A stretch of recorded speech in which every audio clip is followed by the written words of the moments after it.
நடிகை Samantha and director Raj Nedumaran காதலிச்சுட்டு வருவதா சொல்லப்படுது. இந்நிலையில ராஜ் நெடுமாறனுடைய முன்னாள் மனைவி சோஷியல் மீடியால அதிரடியா ஒரு போஸ்ட் போட்டிருக்காங்க.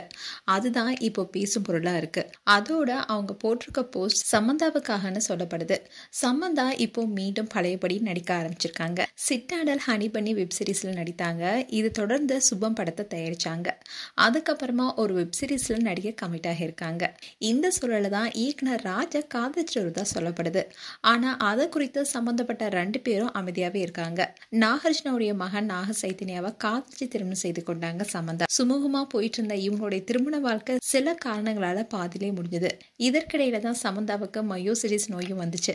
அதன் காரணமா தீவிர சிகிச்சையில இருந்த அவங்க ஒரு வழியா அந்த நோயிலிருந்து மீண்டு வந்தாங்க. நோயிலிருந்து மீண்ட அவங்க குஷி, சாகுந்தலம் போன்ற படங்கள் நடிச்சாங்க.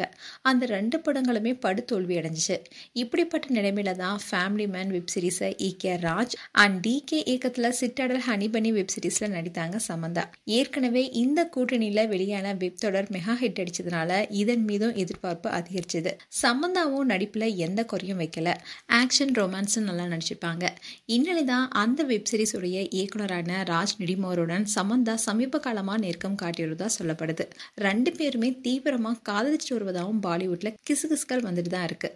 அது மட்டும் இல்லாம ரீசெண்டா சமந்தா துபாய்க்கு போயிருந்தாங்க. அவங்க கூட ராஜும் இப்போ சமந்தாவுடன் ராஜ் நெருக்கம் காட்டி வரதுனால அதை பார்த்த அவருடைய முன்னாள் மனைவி அவங்களுடைய இன்ஸ்டாகிராம் பேஜ்ல தொடர்ந்து காட்டமா போஸ்ட் போட்டுட்டு வராங்க. அதன் மூலமா சமந்தாவை தான் மறைமுகமா தாக்கிட்டு வராங்கன்னு பலராலும் கருதப்படுது. இன்னும் ரீசெண்டா அவங்களுடைய இன்ஸ்டாகிராம் பேஜ்ல நம்பிக்கை தான் ரொம்பவே விலை உயர்ந்தது, ஒரு முறை அது போயிட்டா எவ்வளவு விலை கொடுத்தாலும் மீண்டும் கிடைக்காதுன்னு குறிப்பிட்டிருந்தாங்க. இதை பார்த்த ஃபேன்ஸ் கண்டிப்பா இந்த போஸ்ட் சமந்தாவுக்கு தான் இப்போ அவங்கள சுத்தி மீண்டும் பிரச்சனை வர ஆரம்பிச்சிருக்குன்னு கமெண்ட் செக்ஷன்ல சொல்லிட்டு வராங்க. மேலும் சமந்தா குறித்து உங்களுடைய கருத்துக்களை கமெண்ட் செக்ஷன்ல சொல்லுங்க. இது போன்ற வீடியோஸை பார்க்க நியூஸ் தமிழ் கிளிட்ஸ் சேனலை சப்ஸ்கிரைப் பண்ணுங்க. மறக்காம நோட்டிஃபிகேஷன் பட்டனை கிளிக் பண்ணுங்க.